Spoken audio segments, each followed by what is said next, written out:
بسم اللہ الرحمن الرحیم۔ Welcome to Zee voice. Maulana Muhammad Ashraf Ali Thanvi, اکثر حکیم الامت اور مجدد ملت، 19 اگست 1863 تا 20 جولائی 1943۔ 19ویں اور 20ویں صدی کے اواخر کے سنی عالم فقیہ، مفکر، اصلاح پسند اور عیا تھے۔ برطانوی راج کے دوران برصغیر پاک و ہند کے کلاسیکی صوفی افکار تحریک پاکستان کے اہم حامیوں میں سے ایک تھے۔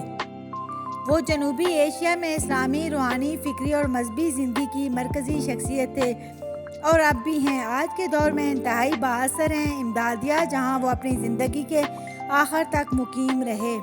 عقیدہ کے اسلامی عناصر اور معاشرے کے پدرانہ ڈھانچے۔ انہوں نے ایک مسلم کمیونٹی کا خاکہ پیش کیا جو اجتماعی، پدرانہ، درجہ بندی اور ہمدردی پر مبنی ہو۔ تھانوی مسلم لیگ کے زبردست حامی تھے۔ انہوں نے محمد علی جناح سمیت آل انڈیا مسلم لیگ AIML کی قیادت کے ساتھ خط و کتابت برقرار رکھی۔ انہوں نے جناح کو مذہبی مشورے اور یاد دہانی کے لیے مسلم علماء کے گروپ بھی بھیجے۔ ان کے شاگرد ظفر احمد عثمانی اور شبیر احمد عثمانی پاکستان کی تقلید کے لیے مذہبی حمایت میں کلیدی کھلاڑی تھے۔ 1940 کی دہائی کے دوران بہت سے دیوبندی علماء نے کانگریس کی حمایت کی، لیکن تھانوی اور محمد شفیع دیوبندی اور شبیر احمد عثمانی سمیت کچھ دیگر سرکردہ دیوبندی علماء مسلم لیگ کے حق میں تھے۔ تھانوی نے کانگریس کے حامی موقف کی وجہ سے دارالعلوم دیوبند کی انتظامی کمیٹی سے استعفیٰ دے دیا۔ ان کی حمایت اور تحریک پاکستان کے لیے ان کے شاگردوں کو AIML نے بہت سراہا۔ کام اور شراکت۔ انہوں نے ایک انتہائی فعال زندگی، درس و تدریس، تحریر، لیکچر اور کبھی کبھار سفر کی قیادت کی۔ ان کا تعلق اس دور سے تھا جب مسلمان جسمانی طور پر، فکری طور پر مغربی استعماری طاقتوں اور آریہ سماج کے زیر اثر تھے۔ ان کی ادبی زندگی کا آغاز دارالعلوم دیوبند سے ہوا اور انہوں نے 18 سال کی عمر میں فارسی زبان میں زیرو بام کے نام سے مثنوی لکھی۔ پڑھایا، لکھا، خطبہ دیا اور فتویٰ جاری کیا۔ اپنی تعلیمی زندگی کے ابتدائی دنوں سے ہی وہ رشید احمد گنگوہی سے بہت متاثر تھے۔ ان کی زیادہ تر کتابیں اردو، عربی، فارسی میں ہیں۔ اسلام کی کوئی شاخ ایسی نہیں جس میں ان کی کتاب موجود نہ ہو۔ کہا جاتا ہے ان کی تصانیف کی تعداد تقریباً 1000 ہے۔ اسلام کی اتنی خدمت کرنے پر زی وائس خدا کی بارگاہ میں آپ کی مغفرت کے لیے دعا گو ہے۔ انہوں نے اپنی کتابوں سے کبھی ایک پیسہ نہیں لیا۔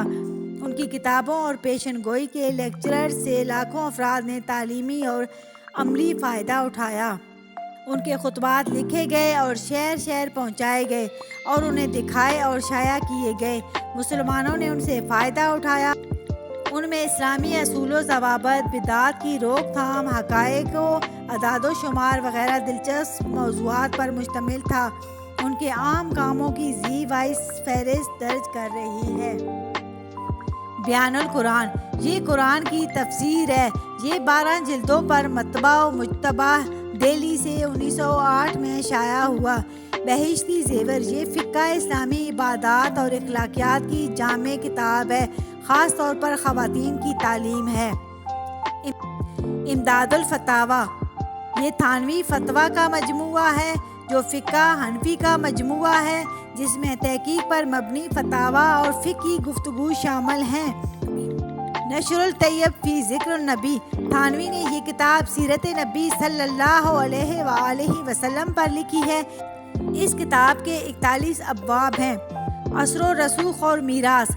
انہوں نے تقریباً 1000 ٹرینی تیار کیے جن کو انہوں نے بیع کی اجازت دی اور ان لوگوں نے تھانوی کے اثرات پھیلائے۔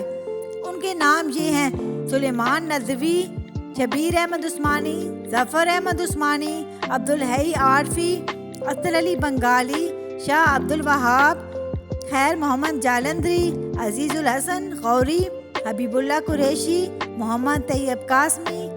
ان کے احکام اور مذہبی تعلیمات کو ان کے بہت سے مخالفین نے بھی مستند سمجھا ہے۔ آخر میں زی وائس اللہ کی بارگاہ میں دعا ہے کہ اے رب العزت مولانا محمد اشرف تھانوی کے درجات بلند فرمائے اور قیامت کے دن نبی کریم حضرت محمد صلی اللہ علیہ وآلہ وسلم کے ہمراہ حوض کوثر پر جہاں مولانا محمد اشرف تھانوی صاحب موجود ہوں، وہاں زی بھی اپنے پریوار، خاندان، قبیلے سمیت موجود ہو۔ آمین ثم آمین۔